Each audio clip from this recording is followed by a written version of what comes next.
सभी दर्शकों को मेरा नमस्कार।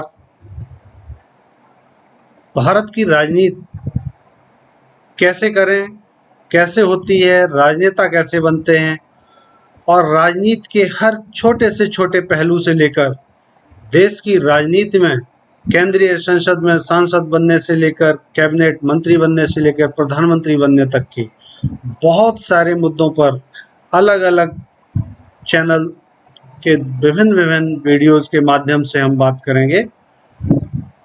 तो आज के इस वीडियो में, इस सीरीज का ये पहला वीडियो है।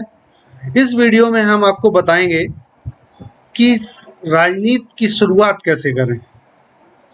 अगर आप राजनीति में कदम रखना चाहते हैं, एक सफल राजनीतिक बनना चाहते हैं, तो क्या उम्र होती है जिसमें आप राजनीति शुरू कर सकते हैं, क्या सही उम्र है, क्या क्या चीज़ें ज़रूरी हैं, किन बातों का आपको विशेष ध्यान रखना है। तो आइए आज हम इन सारे मुद्दों पर आपसे बात करते हैं। देखिए, राजनीति सबसे छोटे स्तर की राजनीति पंचायत में ग्राम स्तर की राजनीति होती है, जिसको कुछ राज्यों में ग्राम प्रधान बोलते हैं, कुछ राज्यों में सरपंच बोलते हैं और कुछ राज्यों में ग्राम मुखिया के नाम से भी जाना जाता है। लेकिन ये एक ही पद है जिसको अलग अलग नाम दे दिया गया है। उसकी जिम्मेदारियां लगभग एक हैं। किसी भी राज्य में एक निश्चित एरिया का उसकी जिम्मेदारी होती है, वहाँ उसको विकास करना है, विकास की जो केंद्र और राज्य की योजनाएं हैं उनको लागू करवाना है और उस निश्चित क्षेत्रफल में रह रही जनसंख्या के बिजली, पानी, सड़क, स्वास्थ्य समेत उनको राशन, बहुत सारी जल,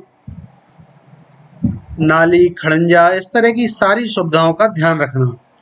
साथ ही सामाजिक, आर्थिक और अन्य मुद्दों पर भी उनका सहयोग करना है। इसके लिए सरकार एक अपना प्रतिनिधि के रूप में वहाँ पर हर एक ग्राम पंचायत में ग्राम प्रधान, या कुछ राज्यों में जिनको मुखिया बोलते हैं, या कहीं कहीं सरपंच भी बोला जाता है। अगर बात उत्तर प्रदेश की करें तो यहाँ पर ग्राम प्रधान जाना जाता है। वहीं बिहार राज्य में मुखिया के नाम से जानते हैं, जबकि मध्य प्रदेश व कुछ अन्य राज्यों में सरपंच के नाम से भी जाना जाता है। तो सबसे पहले हम लोग जानते हैं कि ग्राम प्रधान के चुनाव के लिए क्या योग्यता है। साथियों, ग्राम प्रधान के चुनाव के लिए किसी भी प्रत्याशी का वहाँ जो वोटर लिस्ट बनती है, जो मतदाता सूची बनती है, उस मतदाता सूची में आपका नाम होना जरूरी है। यदि आपका नाम नहीं होगा तो आप चुनाव नहीं लड़ पाएंगे और चुनाव लड़ने के लिए आपका मतदाता सूची में नाम आवश्यक है। किसी भी चुनाव के होने से पहले वहाँ का निर्वाचन आयोग, जो राज्य सरकार का निर्वाचन आयोग होता है, वो 3 से 4 महीने पहले मतदाता सूची का रिवीजन कराता है, पुनरीक्षण करवाता है। अगर उसमें कुछ लोग हैं जो गांव छोड़ चुके हैं, उनके नाम काटे जाते हैं। कुछ नव युवक होते हैं जिन्होंने हाल ही में 18 वर्ष की उम्र पूरी की है, तो उनका मतदाता सूची में नाम जोड़ा जाता है। यदि आप गांव के रहने वाले हैं और आपका पहले से मतदाता सूची में नाम है, तो आप मतदान केंद्र पर या जहां पर भी जनरली जो आपके प्राथमिक विद्यालय होते हैं या गांव की कोई सार्वजनिक जगह होती है जहां पर आपके निर्वाचन अधिकारी जो नियुक्त होगा आपका, वो आएगा और वो वहाँ पर सभी लोगों के, वैसे तो घर घर जाके उसका काम होता है कि सबके पास जाके और उनके घर में कितने सदस्य हैं, कितने मतदान योग्य उनकी आयु हो गई है, वो सारे नाम जोड़ते हैं। और अगर किसी की मृत्यु हो गई है या वो उस गांव को छोड़ के चला गया है, तो सामान्यतः उसका नाम काट दिया जाता है।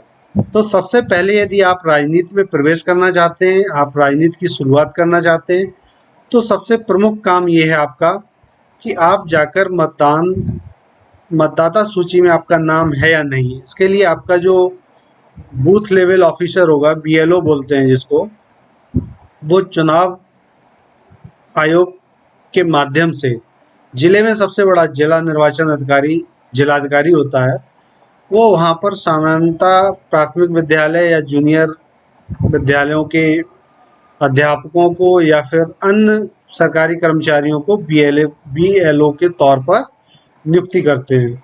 ये लोग गांव-गांव जाके हर घर के मतदाता की संख्या कितनी है, उनके नाम क्या है, उनकी उम्र क्या है, ये सारा विवरण लेके और नई मतदाता सूची का निर्धारण करते हैं। तो सबसे प्रमुख काम ये है, अगर आपका नाम नहीं है तो चेक करें और अपना नाम शामिल कराएं। जब आपका नाम शामिल हो जाए, उसके बाद आपका काम है कि आप अपनी उम्र देखें। ग्राम प्रधान के लिए 21 वर्ष न्यूनतम आयु निश्चित कर रखी है। अगर आप 21 वर्ष के हो चुके हैं तो आप चुनाव के योग्य हैं, चुनाव लड़ सकते हैं।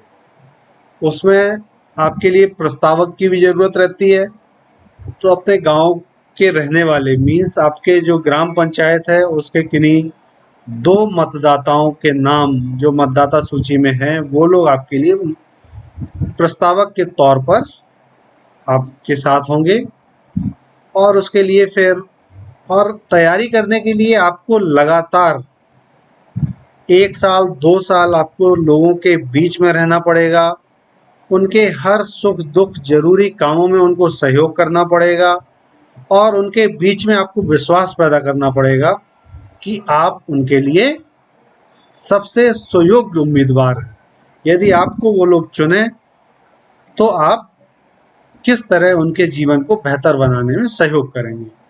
तो राजनीति की शुरुआत के लिए सबसे प्रमुख चीज़ यही है कि लोगों का विश्वास आपको जीतना है और उस विश्वास को जीतने के लिए उनके जो भी कार्य हैं उनमें आपको सहयोग करना है। सामान्यतः थाने के काम, तहसील के काम, उनके खेती से जुड़े हुए काम, लड़ाई झगड़े में मदद करना, निपटारा करवाना, या इस तरह से बच्चों की शिक्षा में उनको सहयोग कराना, किस तरह से उनको गाइड करना, कहाँ पर आपके बच्चे अच्छे पढ़ सकते हैं, उनको रोज़गार में सहयोग करना अगर उनके बच्चे बड़े हैं, या उनको रोज़गार किस तरह से हो सकता है। बहुत सारी चीज़ें हैं, कोई एक निश्चित चीज़ नहीं है। आप जितना ज़्यादा से ज़्यादा उनके बीच में रहेंगे, उनके हर सुख दुख में आप भागीदार होंगे, निश्चित रूप से सफलता उतनी ही मिलने की आपको उम्मीद ज़्यादा रहेगी। धन्यवाद साथियों।